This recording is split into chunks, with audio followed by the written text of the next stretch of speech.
Hello students, आज हम next lecture करने जा रहे हैं इलेक्ट्रोकेमिस्ट्री फर्स्ट का, विद्युत केमिस्ट्री का, विद्युत रसायन का। आज हम नेक्स्ट लेक्चर पढ़ने जा रहे हैं बच्चों, विद्युत अपघटनी चालकता को प्रभावित करने वाले कारक, फैक्टर अफेक्टिंग इलेक्ट्रोलिटिक कंडक्शन। बच्चों सारे बच्चे क्लास के अंदर आ जाओ, आपको प्रॉपरली नोट्स मिलेंगे आज इसके, आपको हिंदी मीडियम में अलग एंड इंग्लिश मीडियम में अलग। तो सबसे पहले हम ये बात देखते हैं कि कौन कौन से ऐसे फैक्टर है जो इलेक्ट्रोलिटिक कंडक्शन को, इलेक्ट्रोलिटिक कंडक्टेंस को इफेक्ट करते हैं, यानी विद्युत अपघट्य चालकता को प्रभावित करते हैं।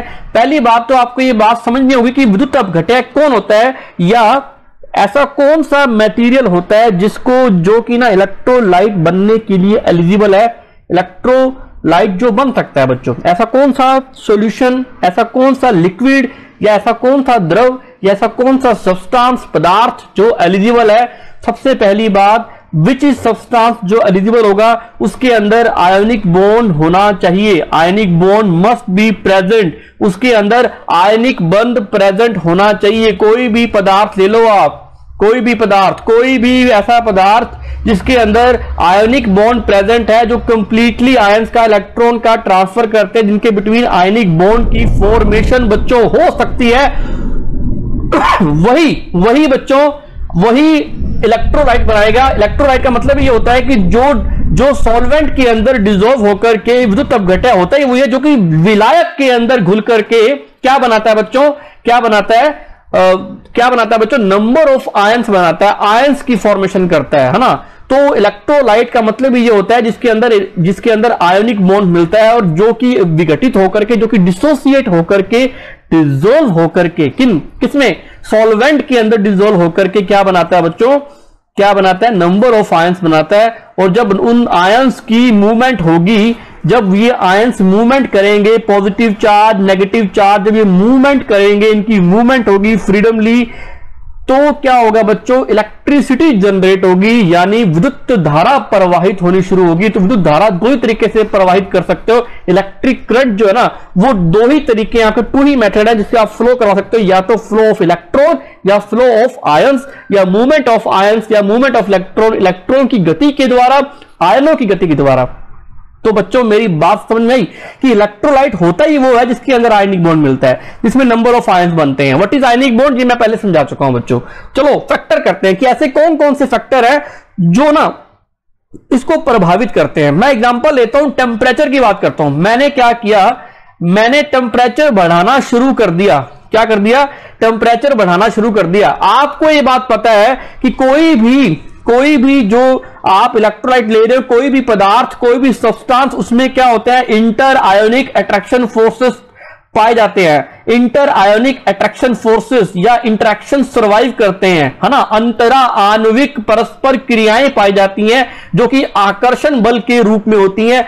अगर आपने क्या किया, टेम्परेचर बढ़ा दिया, तो ये क्या होगा, इनके बिटवीन आयंस, जो आयनों के मध्य जो आयनिक बंध बना हुआ है, जैसे मान लो मैं लेता हूं इलेक्ट्रोलाइट, क्या लेता हूं, KNO3 लेता हूं, तो यहां पर K पॉजिटिव आयन बनता है और NO3 नेगेटिव आयन बनता है। तो बिटवीन टू आयंस जो भी अट्रैक्शन फोर्स पाया जा रहा है, जिसको क्या बोलते हैं, आयन आयन डाइपोल मोमेंट, या आयन आयन इंट्रैक्शंस, या आयन आयन अट्रैक्शन फोर्सेस, यानी आयन आयन आकर्षण बल जो मिलता है ना, जिसको अंतरा आणविक आकर्षण बोलते हैं, इंटर आयोनिक अट्रैक्शन फोर्स बोलते हैं। जैसे ही मैंने टेम्परेचर बढ़ाया, टेम्परेचर इंक्रीज किया, तो ये आयंस, बिटवीन टू आयंस जो अट्रैक्शन फोर्स है, वो भी क्या होगा बच्चों, फोर्स ऑफ अट्रैक्शन धीरे धीरे कम होना शुरू हो जाएगा ड्यू टू टेम्परेचर, और उतने ज्यादा आयंस अवेलेबल होंगे, और आयंस की मूवमेंट भी क्या हो जाएगी, धीरे धीरे इंक्रीज होनी शुरू हो जाएगी। मूवमेंट ऑफ आयंस इंक्रीज होगी तो क्या होगा बच्चों, कंडक्टिविटी बढ़ेगी, चालकता के मान में वृद्धि होगी। तो इसका मतलब टेम्परेचर के डायरेक्टली प्रोपोर्शनल होता है, तापमान के समानुपाती होता है। बच्चों मेरी बात समझ में आई। अगर हम सेकंड फैक्टर की बात करें, तो सेकंड फैक्टर क्या बनता है बच्चों, द नेचर ऑफ इलेक्ट्रोलाइट। अगर मैं इलेक्ट्रोलाइट के नेचर की बात करूं कि हमने ये सिंपल सी बात देखिए, नेचर ऑफ इलेक्ट्रोलाइट की बात करूं मैं, यानी विद्युत अपघटय की प्रकृति के बारे में बात करूं, अगर मैं विद्युत अपघटय की प्रकृति के बारे में बात करूं, सेकंड पॉइंट बनाऊं कि ऐसा क्या फैक्टर है, हम फैक्टर अफेक्टिंग की स्टडी कर रहे हैं, मैंने टेम्परेचर के बारे में बता दिया। अगर मैं नेचर ऑफ इलेक्ट्रोलाइट के बारे में बात करूं, तो विद्युत अपघटय की प्रकृति के बारे में बात करूं, तो सिंपल सी बात है, according to electrochemistry basically 3 type के होते हैं, हालांकि मैंने 2 बताए, तुम तीसरा भी टाइप पढ़ लो। इलेक्ट्रोलाइट 3 टाइप के होते हैं बेसिकली।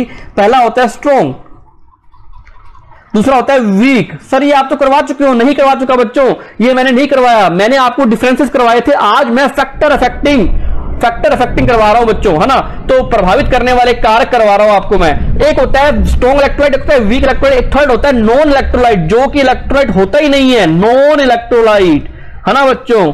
तो उनकी नेचर का क्या फर्क पड़ता है? अगर स्ट्रॉन्ग इलेक्ट्रोलाइट है तो हमें पता है कि इसका डिग्री ऑफ डिसोसिएशन यानी विघटन की कोटि जो होती है अप्रोक्सीमेटली 100% होती है, 100% होती है, यानी ये इसकी 1 के इक्वल होती है, और ये इजिली डिसोसिएट होते हैं, कंप्लीटली डिसोसिएट होते हैं, पूर्णतः आयनित होते हैं, वो स्ट्रॉन्ग इलेक्ट्रोलाइट होते हैं। और आपको पता है कोई भी इलेक्ट्रोलाइट जब कंप्लीटली डिसोसिएट होगा तो कंप्लीटली उसमें आयंस बनेंगे, बहुत ज्यादा नंबर ऑफ आयंस बनेंगे, मैक्सिमम नंबर ऑफ आयंस बनेंगे, अधिकतम आयन का निर्माण होगा। और जब आयंस अधिकतम होंगे बच्चों, तो आयंस अधिकतम अवेलेबल होंगे, तो वो इजिली क्या करेगा बच्चों, आयंस ज्यादा बन रहे हैं और उसकी मूवमेंट भी हो रही है प्रॉपरली, तो उससे क्या होगा, कंडक्टिविटी भी बढ़ेगी, है ना।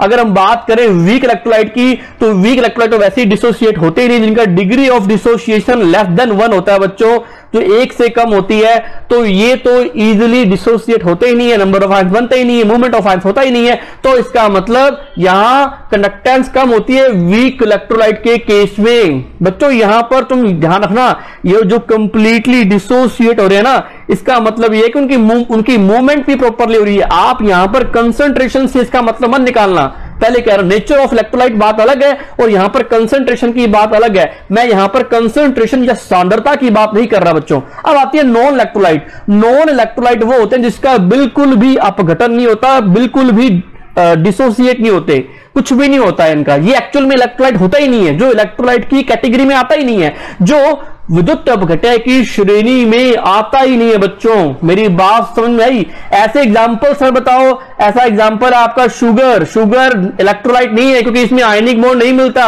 यूरिया तो ये तो बिल्कुल ही विद्युत के कुचालक होते हैं, बैड कंडक्टर होते हैं, दिस इज बैड कंडक्टर। तो ये नेचर ऑफ इलेक्ट्रोलाइट पे भी डिपेंड करता है, समझे। स्ट्रॉन्ग इलेक्ट्रोलाइट की कंडक्टेंस ज्यादा होगी, वीक इलेक्ट्रोलाइट की कंडक्टेंस उतनी ही कम होगी। अगर हम बात करें थर्ड पॉइंट की बात करूं बच्चों, आपको इजिली वे में बिल्कुल प्रॉपरली नोट्स भी दूंगा आपको और समझा भी दूंगा।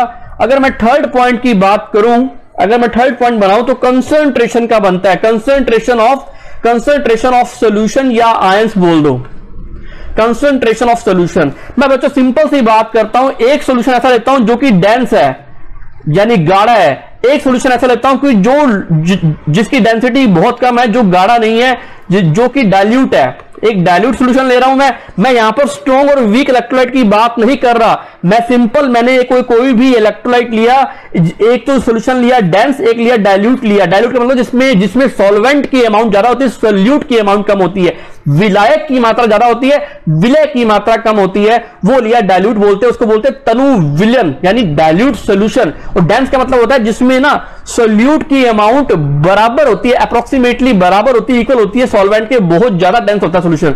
तो सॉल्यूशन जितना ज्यादा बच्चों डेंस होगा, मान लीजिए यहां पर सॉल्वेंट के मॉलिक्यूल पड़े हैं, है ना, सॉल्वेंट के मॉलिक्यूल्स पड़े हैं, बहुत सारे सॉल्वेंट के मॉलिक्यूल्स पड़े हैं, सॉल्वेंट के मॉलिक्यूल्स यानी विलायक के अणु पड़े हैं, और इसमें मैंने सोल्यूट मिलाना स्टार्ट कर दिया और सोल्यूट काफी डेंस हो गया बच्चों, काफी डेंस हो गया, है ना, तो काफी गाढ़ा विलयन बन गया, गाढ़ा सॉल्यूशन बन गया।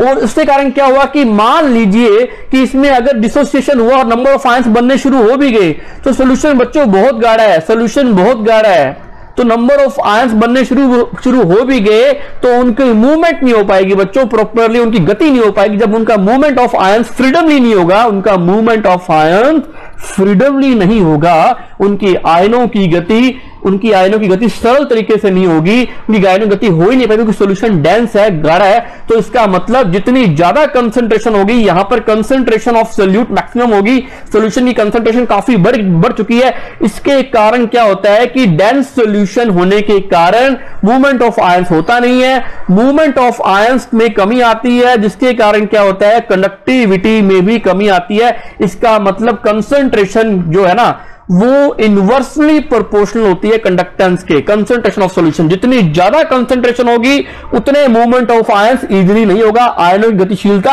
आसानी से नहीं होगी। जब आयन गतिशील ही नहीं होंगे, आयन गतिमान ही नहीं होंगे बच्चों, तो काहे की विद्युत चालकता, काहे की इलेक्ट्रिक कंडक्टिविटी, किसी प्रकार की इलेक्ट्रिक कंडक्टिविटी पॉसिबल नहीं हो सकती, वो डिक्रीज होगी, इंक्रीज नहीं होगी बच्चों। अगर डाइल्यूट सॉल्यूशन लेता हूं तो डाइल्यूट सॉल्यूशन में सॉल्वेंट के मॉलिक्यूल्स ज्यादा होंगे और वो सोल्यूट के मॉलिक्यूल्स कम होंगे, जो इजीली आयंस की फॉर्म में बन करके फॉर्म होकर के इजीली मूव करेंगे और इलेक्ट्रिसिटी जनरेट होगी बच्चों। ये पॉइंट हमारा कंप्लीट हुआ। कंडक्टेंस, कंसंट्रेशन ऑफ सॉल्यूशन, आयनों की सांद्रता या विलन की सांद्रता भी बोल सकते हैं बच्चों इसको।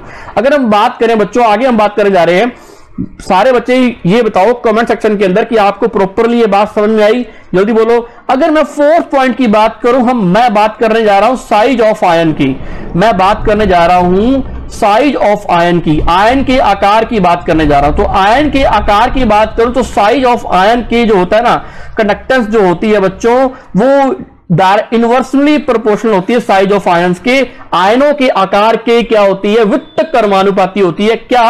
कंडक्टेंस यानी चालकता। कैसे सर समझाइए, ये बात हमें समझ में नहीं आई, आप कैसे इसको एक्सप्लेन कर रहे हैं बच्चों? सिंपल सी बात है, अगर मुझे आप बताओ कमेंट सेक्शन के अंदर, अगर जो बच्चा क्लास बाद में लगा रहा है, जो क्लास अभी लगा रहा है, मुझे कोई दिक्कत नहीं है, मुझे एक बात बताओ कि अगर इसका साइज बहुत ज्यादा बड़ा आ रहा है ना, आयंस का साइज बहुत ज्यादा बड़ा है, तो बताओ उसकी in solution movement of ions easily होगा या नहीं होगा? यस और नो? क्या उसका मूवमेंट ऑफ आयंस इजीली होगा? अगर आयंस का साइज बढ़ता ही जा रहा है बच्चों, इंक्रीज होता जा रहा है, तो क्या उसकी मूवमेंट हो पाएगी? बिल्कुल भी पॉसिबल नहीं है। जब उनकी मूवमेंट ही पॉसिबल नहीं होगी, आयंस की मूवमेंट ही नहीं हो पाएगी, तो काहे का वो इलेक्ट्रिक कंडक्टेंस जनरेट करेगा, विद्युत चालकता कैसे बनाएगा? वो उसकी विद्युत धारा उत्पन्न नहीं होगी बच्चों, बहुत कम उत्पन्न होगी, इलेक्ट्रिक करंट कम जनरेट होगा, लेस जनरेट होगा बच्चों। तो इसका मतलब साइज ऑफ आयंस कम होना चाहिए, तब जाकर उसकी कंडक्टेंस इंक्रीज होती है, उसकी चालकता बढ़ती है बच्चों, इलेक्ट्रिक करंट मैक्सिमम निकलता है उसके अंदर, है ना। तो साइज ऑफ आयन भी मैटर करता है, इट इज इनवर्सली प्रोपोर्शनल। ये हमने साइज की बात की। आगे हम बच्चों बात करने जा रहे हैं साइज के बाद। अगर हम बात करें, हमने कंसंट्रेशन के बारे में बात भी कर ली, आगे हम जो बच्चों बात करें तो मैंने ये बता दूं कि आपको मैंने ये पॉइंट करवा दिए, समझा दिए। हमने बात की कंसंट्रेशन ऑफ आयंस के बारे में, हमने बात की नेचर ऑफ द इलेक्ट्रोलाइट के बारे में, हमने बात की टेम्परेचर के बारे में। अब हम बात करने जा रहे हैं नेचर ऑफ द सॉल्वेंट, कि सॉल्वेंट का नेचर जो होता है वो कैसा होता है। अगर मैं पांचों पॉइंट की बात करूं, नेचर ऑफ द सॉल्वेंट, अगर मैं इस बात को समझाना चाहूं कि नेचर ऑफ द सॉल्वेंट कैसे मैटर करता है, तो आप कैसे बताएंगे बच्चों? एक्सप्लेन कीजिए, शाबाश। चैट सेक्शन के अंदर बताओ कि नेचर ऑफ सॉल्वेंट कैसे मैटर करता है बच्चों। आप जानते हो, वी नो दैट कोई भी इलेक्ट्रोलाइट जब डालते हो आप E4 इलेक्ट्रोलाइट, तो वो इलेक्ट्रोलाइट, मैंने बोला था कि इलेक्ट्रोलाइट वही लोगे जहां पर आयंस बनता है, जिसमें आयनिक बॉन्ड मिलता है। जो आयनिक बॉन्ड मिलता है, इसका मतलब वो आयंस भी बनाएगा ना, एक बनाएगा पॉजिटिव, एक बनाएगा नेगेटिव। इसका मतलब उसमें भी क्या होगी, उसमें पोलैरिटी मिलेगी ना बच्चों, उसमें ध्रुवता पाई जाएगी ना बच्चों, मतलब वो पोलर मॉलिक्यूल होगा ना। जो भी मॉलिक्यूल आयंस बनाता है, देखो बच्चों सिंपल सी बात है, मैंने एक सॉल्यूशन लिया, मैं इसके अंदर मिला रहा हूं सॉल्वेंट, ये सॉल्वेंट लिया मैंने, है ना। जो येलो कलर की बोल्स हैं ये सॉल्वेंट है, ये विलायक है बच्चों। मैं आपसे क्वेश्चन पूछता हूं, और एक तरफ मैंने क्या ले लिया बच्चों, मैंने ले लिया विलय, जो कैसा है, इलेक्ट्रोलाइट है। इलेक्ट्रोलाइट का नाम में छुपा है कि उसमें आयनिक बॉन्ड है, और वो पोलर हो गया होगा, वो ध्रुवीय प्रकृति का हो गया होगा। इसके अंदर मैंने मिलाना शुरू कर दिया, मिला दिया, लेकिन हुआ क्या, जो मैंने सॉल्वेंट लिया ना, वो नॉन पोलर नेचर का है। वो कैसा नेचर का है? नॉन पोलर नेचर का है, यानी अध्रुवीय प्रकृति का है। तो ये तो आपको बताया कि इलेक्ट्रोलाइट का नाम ही है कि इसमें आयनिक बॉन्ड मिलेगा, आयनिक बॉन्ड मिलेगा तो इसमें पॉजिटिव आयन नेगेटिव आयन बनेंगे, इट इज ऑल्सो पोलर होगा। ये क्या होगा, इसमें पोलैरिटी मिलेगी, ये ध्रुवीय प्रकृति का होगा। तो क्या मुझे एक बात बताओ कि polar solute non polar solvent के अंदर डिसॉल्व होगा क्या? और ध्रुवीय विलायक के अंदर ध्रुवीय विलय क्या घुलेगा? क्या घुलेगा बच्चों? नहीं घुलेगा ना।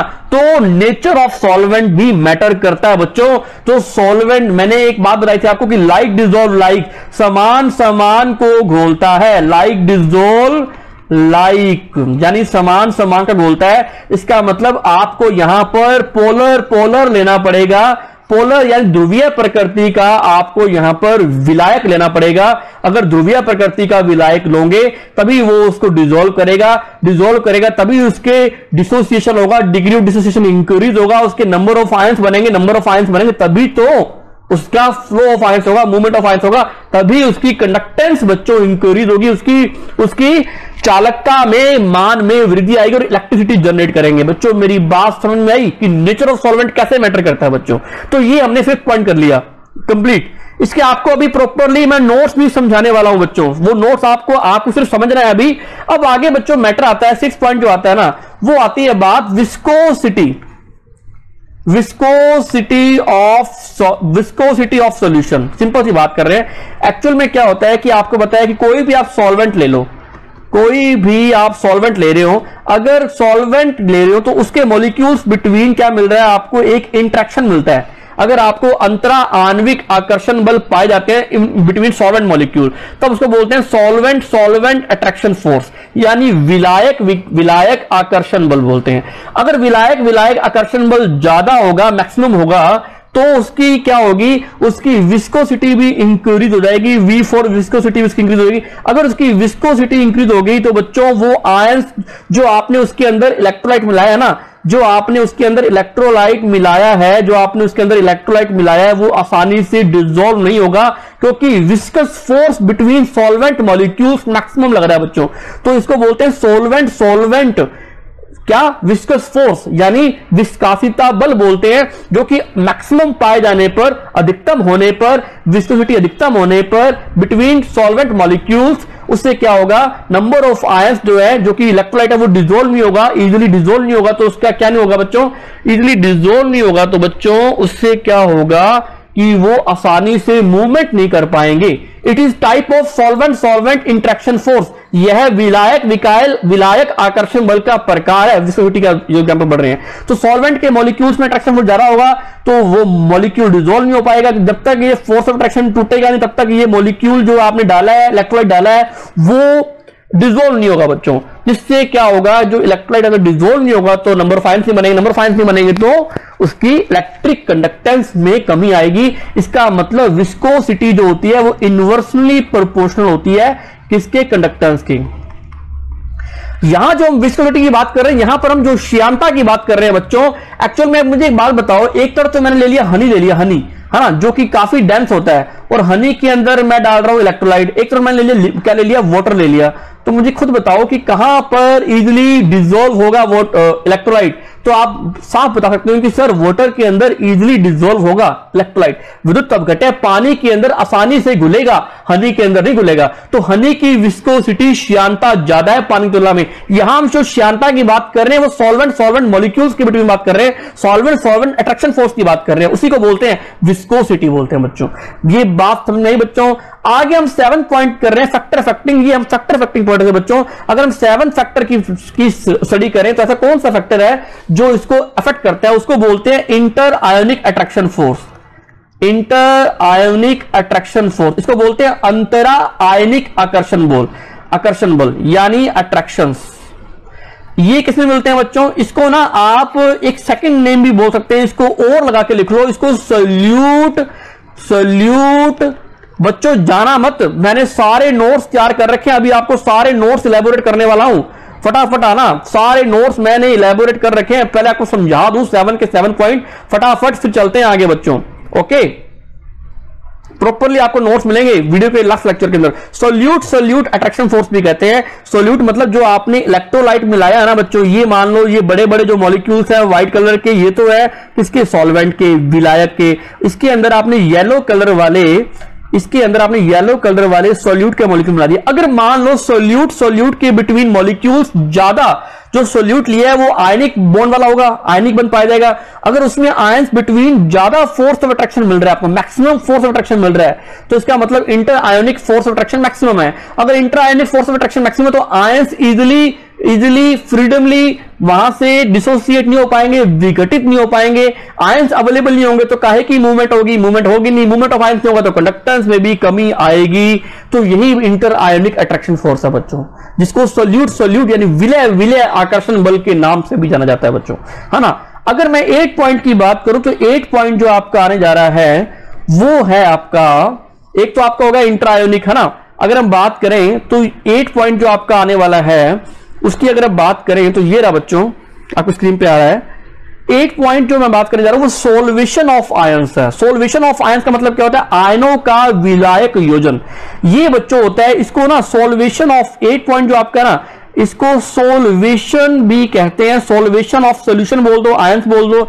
इसका मतलब ये है कि आपने क्या किया, सॉल्वेंट के अंदर जब आप सोल्यूट के मॉलिक्यूल मिलाते हो ना, जब आप सोल्यूट के मॉलिक्यूल मिलाते हो तो ये इसके अंदर बहुत ज्यादा डिजोल्व हो जाते हैं।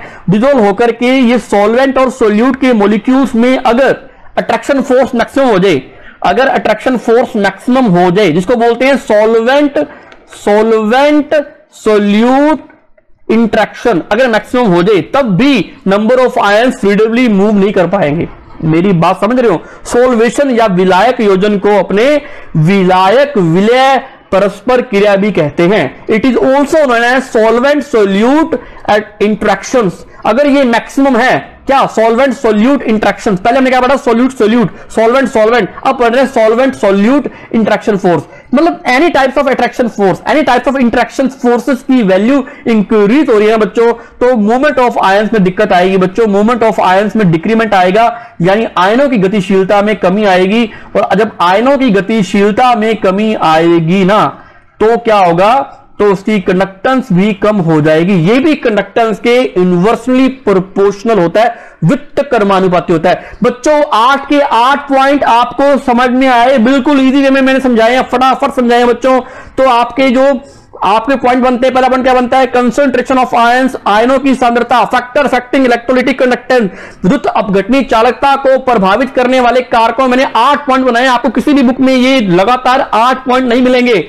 आयनों की सांद्रता, दूसरा point nature of the electrolyte, विद्युत अपघटय की प्रकृति, third point temperature, and fourth point nature of solvent, विलायक की प्रकृति, fifth point size of ion, आयन का आकार, सिक्स पॉइंट विस्कोसिटी, श्यानता, and seventh point solvation of ions, आयनों का विलायक योजन, and eight point the inter ionic attraction force, अंतरा आणविक आकर्षण बल। अब इसकी बात करते हैं। सबसे पहले फर्स्ट पॉइंट को आपको इलेबोरेट करता हूं, आपको समझाता हूं बच्चों।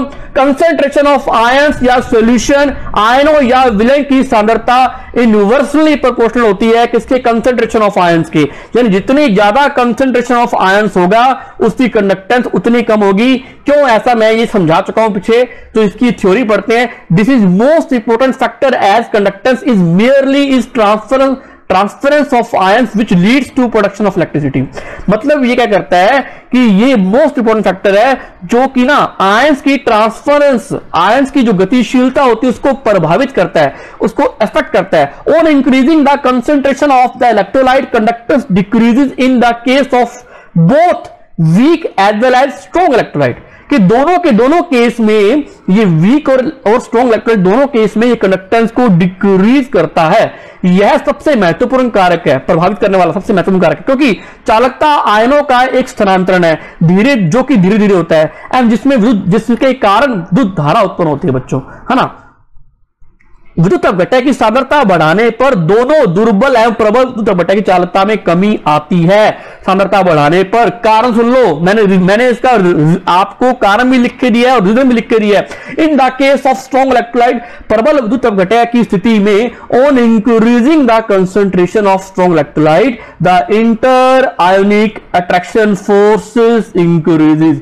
अगर आप स्ट्रॉन्ग इलेक्ट्रोलाइट के केसेस में आप इंक्रीज किए जा रहे हो concentration of the electrolyte of strong electrolyte, तो उसके अंदर intraionic attraction force maximum, intraionic attraction force जिसको सॉल्वेंट, जिसको सोल्यूट अट्रैक्शन फोर्स भी कहते हैं, वो इंक्रीज होना शुरू हो जाएंगे। That's why the flow of ion stops and which reduces conductivity, है ना, समझ नहीं बच्चों बात। तो ये इसका कारण बनता है। अगर हिंदी में बात करूं, प्रबल विद्युत अपघटन की सांद्रता को बढ़ाने पर अंतरा आयनिक आकर्षण बल बढ़ जाते हैं, जिससे आयनों का प्रवाह रुक जाता है बच्चों, एंड चालकता में कमी आ जाती है। ये in the case of strong electrolyte. अगर हम बात करें वीक इलेक्ट्रोलाइट के केस में, in the case of weak electrolyte, दुर्बल विद्युत अपघटन की स्थिति में, on increasing the concentration of weak electrolyte the ionisation decreases.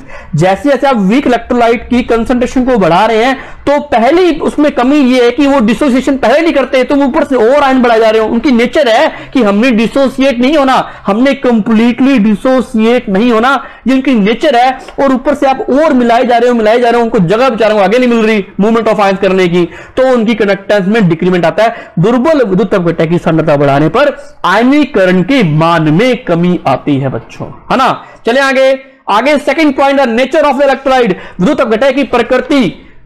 The conductance of an electrolyte depends upon the number of ions produced upon the number of ions present in the solution, है ना, number of ions पे depend करता है, मैं मानता हूं बात। विद्युत अपघटन की चालकता आयनों की संख्या पर निर्भर करती है, अर्थात विलयन में उत्पादित आयनों पर निर्भर करती है कि आयन जितने ज्यादा बनेंगे उतनी ज्यादा क्या होगी, उसकी कंडक्टेंस होगी। ये नेचर की बात करें, the number of ions produced by the electrolyte depends upon the it's nature. According to this nature, electrolytes are three types basically: strong electrolyte, weak electrolyte and non-electrolyte. Strong electrolyte के case में देखते हैं, the strong electrolyte dissociate almost completely into ions in solution and therefore बच्चों आपको समझ में आ रहा सारी बातें, जल्दी बोलो फटाफट। and therefore their solution have high conductance. Example KNO3 एक स्ट्रॉन्ग इलेक्ट्रोलाइट का टाइप है, और इसमें क्या होता है बच्चों, इसके कंप्लीटली आयन डिसोसिएट होते हैं बच्चों, और ये कंप्लीटली डिसोसिएट होकर नंबर ऑफ आयंस बनाता है। तो स्ट्रॉन्ग इलेक्ट्रोलाइट में आयंस ज्यादा बनते हैं, मतलब कंप्लीटली डिसोसिएट होते हैं, तो मूवमेंट ऑफ आयंस ज्यादा होगा और उसकी कंडक्टेंस भी क्या होगी, इंक्रीज होगी, ये होता है। Weak electrolyte dissociate only small extents, hence their solutions have low conductance. ये लो कंडक्टेंस रखते हैं, वो रखते हैं हाई कंडक्टेंस रखते हैं। Example CH3COOH acetic acid is the example of weak electrolyte. Non electrolyte वो होते हैं, non electrolyte can be defined as the substance that do not have any distinct ionic form to exist in when they are dissolved in an aqueous solution। जब उसको aqueous solution का dissolve करते हैं तो any types of ion formation नहीं होती है, किसी भी प्रकार का आयन बनता ही नहीं है। such substances are usually poor conductors, bad conductors of electricity due to the fact that they do not readily dissociate into ions in their molten state and their dissolved state। चाहे आप उसकी molten state ले आओ, चाहे उसकी dissolved state ले आओ, किसी भी कंडीशंस में वो dissolve नहीं होगा, नंबर ऑफ आयन बनेंगे नहीं। It is known as non electrolyte. विद्युत अपघटन को हिंदी में डिफाइन कर रहा हूं बच्चों। अगर मैं नॉन इलेक्ट्रोलाइट को डिफाइन करूं तो एग्जांपल क्या है, इसके एग्जांपल लिख लो यूरिया, एंड इससे एग्जांपल लिख लो शुगर, ये इससे एग्जांपल है बच्चों। अब हिंदी में डिफाइन कर रहा हूं, विद्युत अपघटन द्वारा उत्पादित आयनों की संख्या इसकी प्रकृति पर निर्भर करती है। इसकी प्रकृति के आधार पर तीन प्रकार के होते हैं। प्रबल विद्युत अपघटन विलयन में पूर्णतः आयन होते हैं, इसलिए ये उनके विलयन की चालकता उच्च होती है। Example KNO3। दुर्बल विद्युत अपघटन विलयन में कुछ सीमा तक ही आयनित होते हैं, कुछ हद तक ही क्या होते हैं बच्चों, आयनित होते हैं, पूर्णतः आयनित नहीं होते, इसलिए इसकी चालकता भी कम होती है। एग्जांपल CH3COOH एसिटिक अम्ल, है ना। अन्य विद्युत अपघटन ऐसे पदार्थ जिनको विलयन में घोलने पर आयनित नहीं होते। इस तरह के पदार्थ आमतौर पर विद्युत के खराब चालक होते हैं, बैड कंडक्टर होते हैं, इसलिए ये पदार्थ घुलित अवस्था या गलित अवस्था में भी आसानी से विघटित नहीं होते।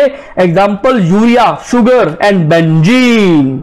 बच्चों बात समझ में आई, जल्दी बोलो फटाफट। आगे temperature. Temperature is the directly proportional to the conductance. जैसे जैसे टेम्परेचर बढ़ाओगे इंटर आयोनिक अट्रैक्शन फोर्स में कमी आएगी। इंटर आयोनिक अट्रैक्शन फोर्स को क्या बोलते हैं? अपने अंतरा आणविक आकर्षण बल, जिन्हें अपने सोल्यूट टाइप ऑफ अट्रैक्शन बोलते हैं, जो हम पहले पढ़ चुके हैं, सोल्यूट। इसमें कमी आएगी। दूसरी बात, किसमें कमी आएगी?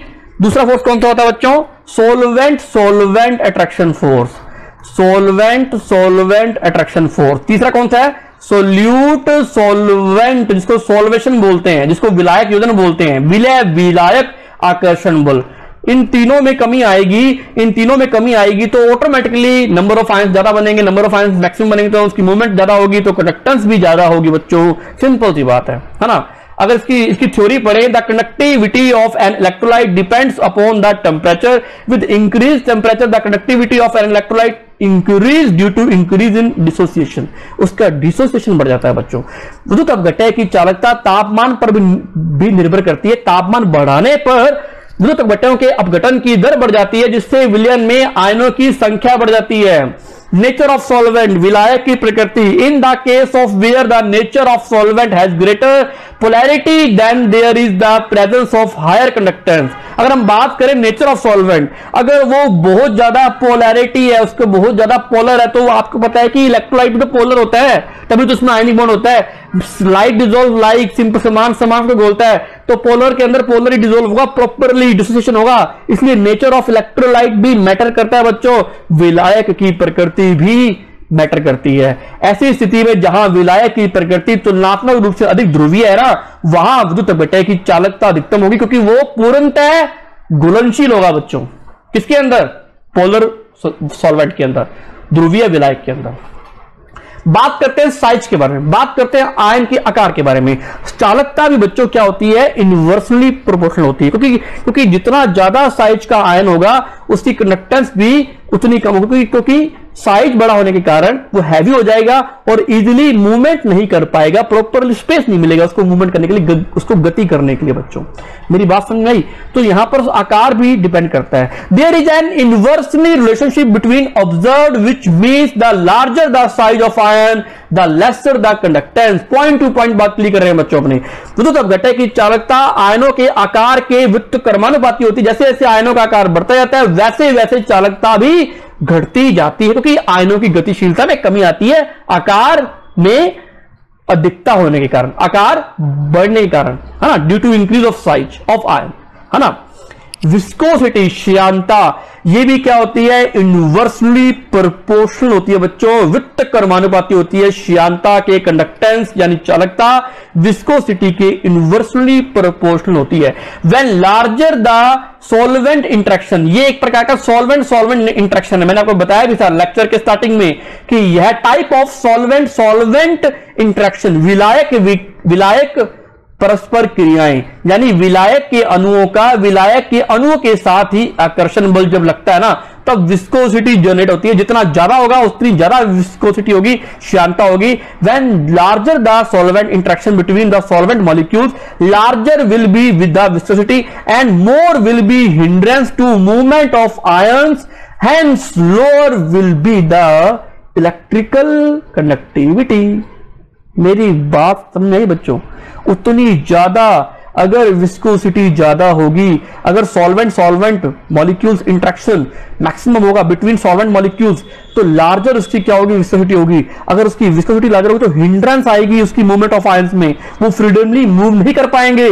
तो lower will be electrical conductivity. Hindi में बात करें तो जब विलायक के अणुओं के मध्य उच्च आकर्षण बल पाया जाता है तो उनकी श्यानता बढ़ जाती है, जिससे आयनों की गति में बाधा उत्पन्न होती है एवं विद्युत चालकता के मान में भी कमी आती है बच्चों। समझ में आई बात? आगे बात करते हैं सॉल्वेशन ऑफ आयंस, आयनों का विलायकोजन। These are attractive interaction between ions of the electrolyte and molecules of the solvent. It is solvent type of attraction force, यानी विलायक आकर्षण बल भी कहते हैं इसे, है ना। द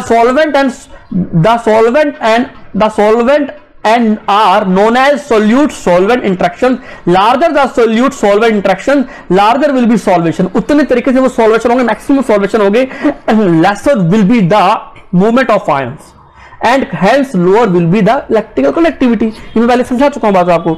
यह विद्युत अपघट्य के आयनों व विलायक के मध्य अंतरा आणविक आकर्षण बल है, जिसे विलय विलायक परस्पर क्रिया भी कहते हैं। यदि विलय विलायक आकर्षण बल अधिक होगा तो विलायक योजन अधिकतम होगा, विलायक योजन अधिकतम होगा तो आयनों की गति धीमी हो जाती है, क्योंकि आयंस फ्रीली मूव नहीं कर पाएंगे, क्योंकि अट्रैक्शन फोर्स मैक्सिमम है between solute and solvent molecules. किसके मध्य? विलय और विलायक के अणु के मध्य, है ना। तो आयन तो फिर डिसोसिएट नहीं होंगे, ना ही मूव करेंगे, तो चालकता के मान में कमी आएगी बच्चों, है ना।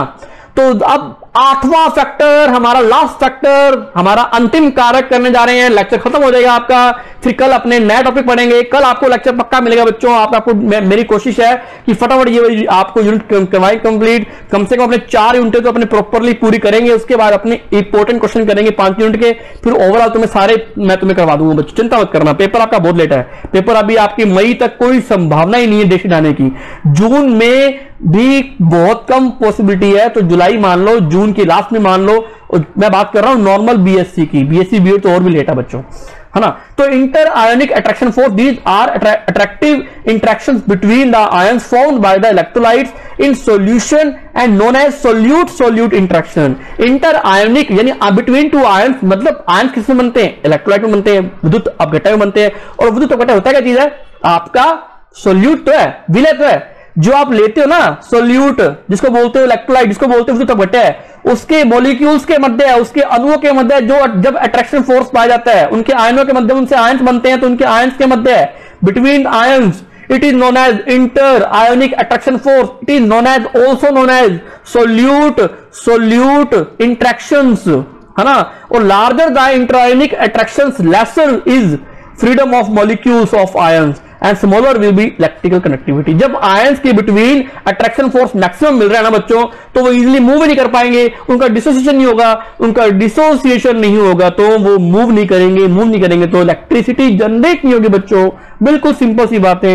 आगे चलते हैं, हिंदी में करता हूं एक्सप्लेन। यह आयनों के मध्य है, आपने कोई इलेक्ट्रोलाइट मिलाया, मान लो NaCl मिला दिया, और Na आपको बताया कि डिसॉल्व होकर के Na पॉजिटिव बनाएगा, Cl नेगेटिव बनाएगा, लेकिन इनके बिटवीन ही क्या है? ये भी सोल्यूट, ये भी सोल्यूट, ये भी विलय, इनके मध्य इतना आकर्षण बल पाया जा रहा है। NaCl एक और पड़ा है, इनके मध्य इतना आकर्षण बल पाया जा रहा है, बहुत ज्यादा पाया जा रहा है, जिसके कारण क्या होता है कि विलयन में उपस्थित विद्युत अपघट्य से उत्पन्न होता है। इससे विलय परस्पर क्रिया कहते हैं। और अंतरा आयनिक आकर्षण बल जितना ज्यादा होगा, आयंस डिसोसिएट ही नहीं होंगे बच्चों।